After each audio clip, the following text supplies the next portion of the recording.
Et en fait, on passe des jours et des jours à être envahi par des problèmes parce que on ne sait pas comment utiliser ce merveilleux outil qu'Allah Ta'ala nous a donné. La première des choses qu'il faut comprendre, c'est que cet outil qu'on a là, cette tête que nous avons, elle est difficile à dompter. Au début, c'est comme un cheval sauvage. Un cheval sauvage, il ne se laisse pas monter très facilement, hein.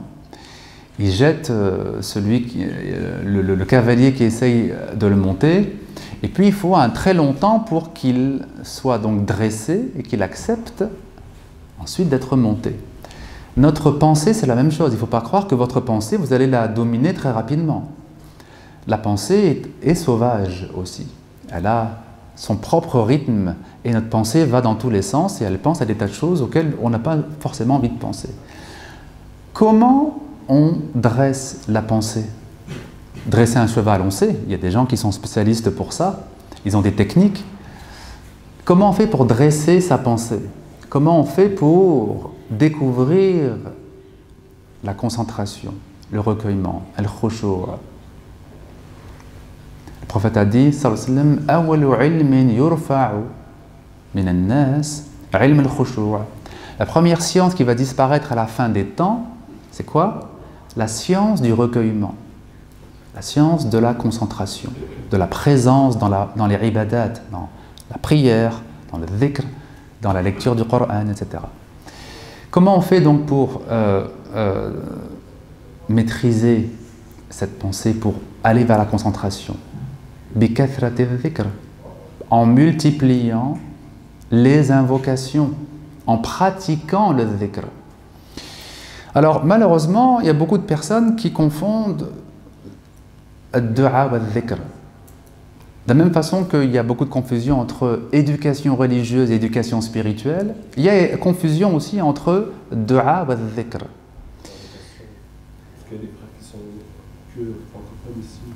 Alors, du'a, c'est l'imploration, on demande des choses à Allah. Al-dhikr, c'est l'invocation ou le rappel d'Allah. Du'a, donc, ce sont des demandes. Par exemple, la demande de pardon, c'est un dhikr, c'est une du'a. Mais les différents du'a que vous faites pour vous demander la santé, demander la préservation, demander l'aide d'Allah, tout ça, ce sont donc des du'a. Alors bien sûr, quand on implore Dieu, on se souvient de lui. Donc, ad-du'a, l'imploration, fait partie de la grande famille du dhikr. Bien sûr, hein? Mais l'inverse n'est pas vrai. Le dhikr n'est pas forcément du'a. Tous les du'a sont des formes de dhikr, mais tous les dhikr ne sont pas forcément des formes de du'a. Qu'est-ce que je veux dire par là? Vous avez des demandes à Allah, mais vous avez des formes de dhikr qui ne sont pas des demandes. Quand vous répétez Subhanallah wa bihamdihi, Subhanallah al-azim, c'est pas une demande, vous ne demandez rien. Vous ne demandez pas quelque chose de précis. Vous dites gloire à Dieu, vous le glorifiez, vous proclamez sa grandeur et sa gloire. Il n'y a pas de demande pour vous à ce moment-là, n'est-ce pas? Bon. Donc ça, le dhikr, le rappel d'Allah Ta'ala, il a de nombreuses formes. La lecture du Coran, c'est un dhikr. La prière sur le prophète, c'est un dhikr. Les du'a, c'est un dhikr aussi. Mais il existe des formes de dhikr qui ne sont pas des demandes et qui sont plus précisément faites pour purifier l'âme, exactement. Et le dhikr par excellence qui purifie l'âme, c'est la ilaha illallah. Faqala Rasulullah sallallahu alayhi wa sallam, jaddidu imanakum. Le prophète a dit sallallahu alayhi wa sallam, renouvelez votre foi. Faqalu kayfa nujaddidu imanana ya Rasulullah. On a demandé comment allons-nous renouveler notre foi ô envoyé d'Allah, et il a répondu akthiru min qawli la ilaha illallah. Multipliez la répétition de la ilaha illallah.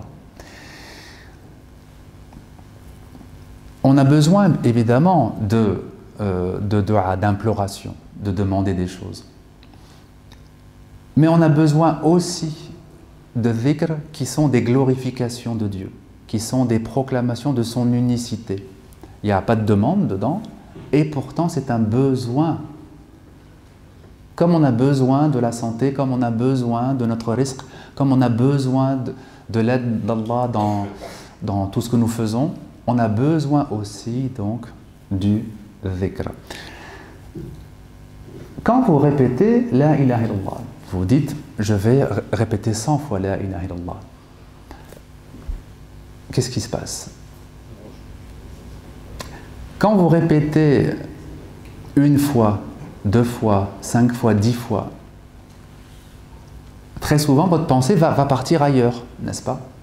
Et vous allez la ramener à nouveau. Vous dites je suis en train de dire La ilaha illallah, c'est la chose la plus importante dans ma foi, il faut que je revienne. Et vous revenez à votre concentration.